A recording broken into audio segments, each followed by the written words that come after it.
Au nom du Père, et du Fils, et du Saint-Esprit, ainsi soit-il. Mes bien chers frères,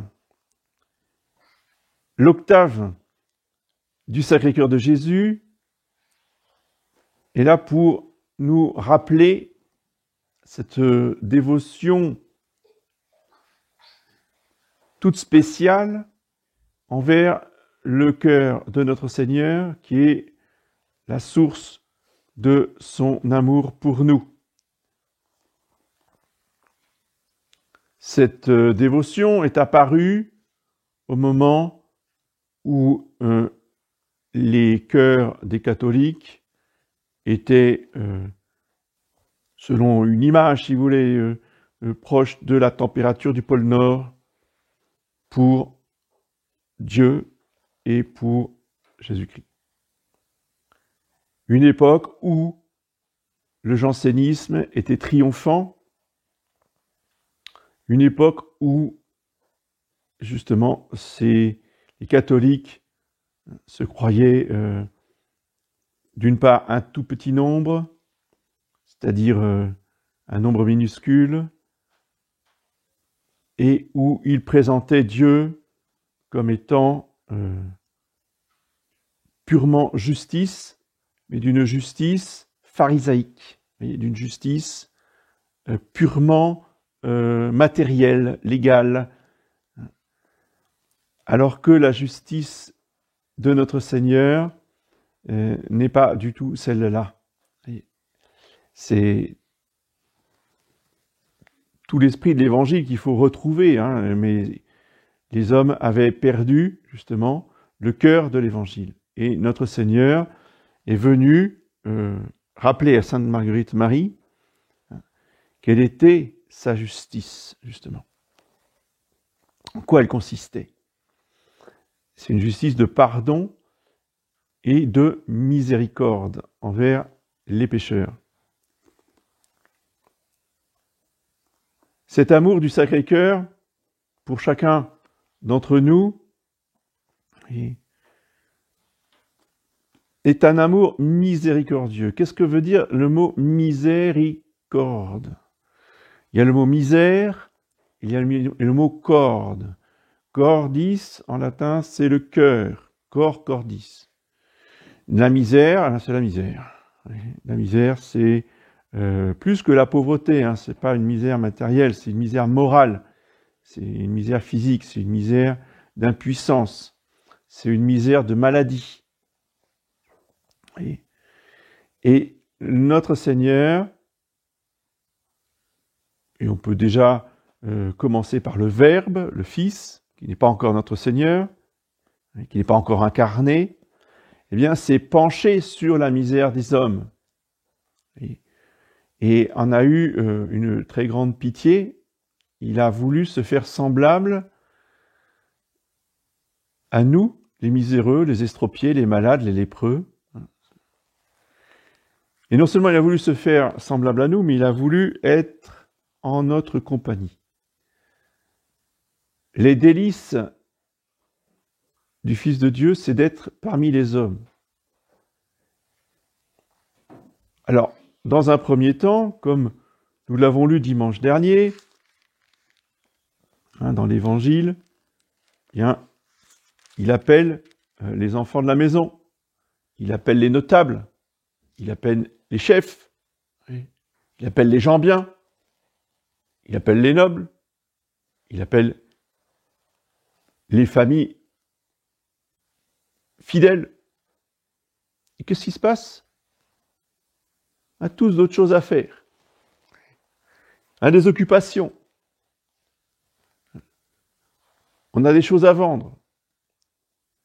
L'autre marie sa fille, il ne peut pas être là. Excuse-nous, on ne peut pas venir. Du coup, il se retrouve tout seul. Alors, que fait-il? Il demande à ses serviteurs, que sont les anges, d'aller par les chemins et de faire rentrer les boiteux, les lépreux, les malades, les paralysés, les gens de rien. C'est nous. Voilà. Tous ceux qui se croient quelque chose, qui se croient parfaits, qui se croient les meilleurs, qui se croient l'élite, voyez, ces gens-là viennent pas. Alors c'est sûr, ça a quelques désagréments, voyez, parce qu'il faut les supporter, hein, les boiteux, les lépreux. Il faut se supporter les uns les autres, voyez, parce qu'on est plein de misère. Mais comprenons que notre salut, nous le devons à ce Jésus qui s'est penché sur notre misère. Parce que les gens bien, on ne les intéresse pas. Les gens bien qui ont tout ce qu'ils veulent, qui ont des ambitions terrestres, voyez, ils ne sont pas là. Ils vont là où il y a une reconnaissance sociale, là où ils vont pouvoir marier leur fille. Voyez, je suis sérieux. Je suis très sérieux, c'est pas une plaisanterie. Hein. Pourquoi est-ce qu'on va à la messe dans certaines chapelles? Parce qu'il y a certaines familles. Et que ma fille va pouvoir trouver un bon parti dans les bonnes familles. On est très très loin, vous voyez, de l'esprit de l'Évangile. Il nous faut donc revenir à la vraie dévotion envers le Sacré-Cœur et prendre conscience, 1, de notre misère et 2, de l'amour infini de notre Seigneur qui se penche sur notre misère pour la guérir. Et pour ça, il faut avoir une confiance totale et absolue. Et c'est là, vous voyez, le cœur de la dévotion dans le Sacré-Cœur de Jésus. C'est très bien exprimé dans l'épi de la fête du Sacré-Cœur de vendredi. Vous voyez, notre Seigneur Jésus-Christ, en qui nous avons la hardiesse, parce que il faut du courage. Ce n'est pas facile. Oui. Saint Paul ne dit pas que, bon, voilà, ne présente pas notre Seigneur comme étant notre égal, notre ami sur le plan d'égalité. Non. Il reste Dieu, il reste notre Seigneur, et donc, la honte de nos péchés, de notre passé, de nos misères, de nos faiblesses, nous demande un effort, nous demande du courage, nous demande de la hardiesse, nous demande un acte de foi dans son amour infini et dans son pardon, pour nous approcher de Dieu, dit saint Paul, avec confiance. Voilà le mot important de toute l'épître. Approcher de Dieu avec confiance. Et pourquoi avons-nous confiance en lui? Parce que il nous aime, il désire notre bien, il désire notre salut bien plus que nous-mêmes. Et il nous a montré par sa passion et sa mort sur la croix jusqu'où il est capable d'aller pour nous sauver. Oui. L'image qu'il prend avant est une image qui est bien en deçà de ce qu'il va faire à la fin de sa vie. Mais c'était pour faire comprendre à ses apôtres, qui n'étaient pas encore capables de porter tout le mystère de la rédemption. Et bien, il leur parle d'une femme qui perd un drachme, ou d'une brebis, d'un homme qui a 100 brebis, il en perd une. Donc, il part dans le désert pour aller à la recherche de celle qui est perdue jusqu'à ce qu'il la retrouve.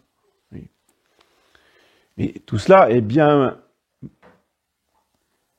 moindre, bien moins difficile que la passion et la mort sur la croix. Eh bien, cet homme, c'est Jésus qui a été jusqu'à la croix pour aller chercher sa brebis perdue, pour aller sauver cette brebis qui était vouée à la perte, donc à la mort de l'enfer, à la deuxième mort. les 99 brebis, voyez, qu'il va délaisser. Qui sont-elles? Ce ne sont pas des catholiques de l'Église. Les 99 brebis qu'il laisse, ce sont les anges dans le ciel. Ce sont celles qui n'ont pas besoin. Voyez, les anges dans le ciel sont, et même les saints qui les rejoignent ensuite, font partie des 99. Eux, ils sont sauvés. Eux, ils n'ont plus rien à craindre. Celle qui est perdue, c'est celle qui est sur la terre. Celle qui est dans les combats, dans les tentations, décrites par saint Pierre dans son épître, avec le démon qui est un lion rugissant qui rôde cherchant qui il pourra dévorer. Et notre Seigneur, justement, ne supporte pas de laisser cette brebis toute seule, sans défense, face au lion. Il va jusqu'au fond du désert pour la ramener sur ses épaules. C'est lui qui la porte. C'est lui qui prend sur ses épaules le poids de tous ses péchés, de tous ses soucis, de toutes ses misères. Et c'est une joie pour lui et c'est une joie pour tous les habitants du ciel, qui se réjouissent du fait que celui qui était perdu, eh bien, est retrouvé. Il y a de la joie chez les anges de Dieu pour un seul pécheur qui fait pénitence. Et cette confiance, qui nous paraît intellectuellement si simple, est pratiquement difficile à vivre au quotidien. Difficile à vivre dans l'épreuve, dans la tentation. Parce que le Sacré-Cœur de Jésus nous fait passer par des épreuves d'abandon. C'est bien joli, vous, dans votre livre, là, vous nous dites que le Seigneur Jésus est toujours avec nous, il est tout amour. Et puis moi, maintenant, je me retrouve tout seul ou toute seule avec des épreuves en série. Et oui, il ne faut pas faire de contresens dans cette dévotion et cet amour du Sacré-Cœur. Cet amour du Sacré-Cœur ne va jamais sans la souffrance. Ce n'est pas nécessairement une présence sentie. C'est une présence qui doit être crue dans, la nuit, dans la douleur, dans l'abandon. Se sentir abandonné, ce n'est pas être abandonné. Et c'est quand on se sent abandonné qu'il faut s'abandonner. L'abandon, c'est la deuxième caractéristique de la dévotion du Sacré-Cœur. Oui.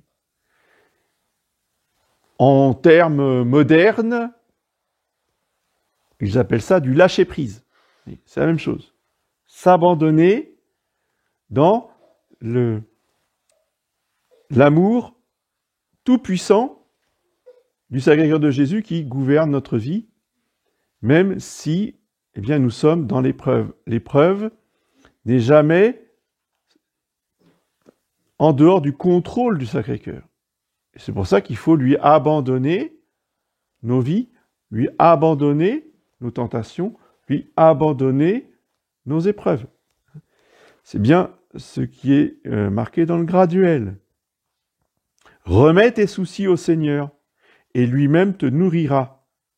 J'ai crié vers le Seigneur, et il a écouté ma prière. C'est pas marqué « j'ai parlé au Seigneur ». D'accord ? Quand on crie, c'est qu'on a mal, c'est un cri de douleur. Et c'est dans ces moments-là qu'il faut réciter justement le psaume De Profundis. Des profondeurs, j'ai crié vers vous, Seigneur. Et le Seigneur écoute la prière. Il m'a délivré de ceux qui marchaient contre moi. Voilà. Dieu exauce la prière de celui qui crie du fond de l'abîme. Il y a l'abîme de notre misère, du fond duquel nous crions vers Dieu, Et il y a l'abîme de la miséricorde de Dieu qui vient nous secourir et nous donner toutes les grâces dont nous avons besoin. Cette confiance et cet abandon, je terminerai par là, doivent se concrétiser non seulement pour nous, mais pour les autres. Et pour abandonner la chapelle, l'école, les chapelles, l'église, au Sacré-Cœur de Jésus, il faut avoir cette confiance que notre Seigneur contrôle tout. Ce n'est pas à nous de tout contrôler. Parce que quand on veut tout contrôler, il n'y a plus de place pour le Sacré-Cœur de Jésus. C'est soit lui, c'est soit nous. Donc il y en a un des deux qui doit partir. Il y a un des deux qui ne doit pas partir, mais qui doit lâcher. Pour confier, je dirais, le gouvernail au Sacré-Cœur de Jésus. C'est souvent la crainte, la peur, le stress, tous ces sentiments extrêmement négatifs, viennent très souvent juste d'un manque de confiance. On ne contrôle plus, on a peur, et après c'est la source de tout un tas de péchés. Donc, demandons dans cette messe au Sacré-Cœur de Jésus que nous vivions chaque jour de cette confiance totale, de cet abandon total dans ce gouvernement de nos vies par le Sacré-Cœur de Jésus, dans tous les détails, depuis le matin de nos journées jusqu'au soir. Et quand il y a des problèmes, quand il y a des épreuves, quand il y a des soucis, c'est là où il faut apporter tout cela. Jette tes soucis dans le Seigneur, devant une statue du Sacré-Cœur ou devant un tableau du Sacré-Cœur, et de lui demander les solutions, et les solutions arrivent. C'est concret, c'est quotidien, et c'est dans la mesure où nous vivons cette dévotion concrète quotidienne au Sacré-Cœur de Jésus, et bien qu'ensuite il pourra étendre cette influence et son gouvernement autour de nous, et de l'étendre de plus en plus, et que son règne puisse arriver par l'intermédiaire des familles qui ont cette vraie dévotion envers le Sacré-Cœur de Jésus. Au nom du Père et du Fils.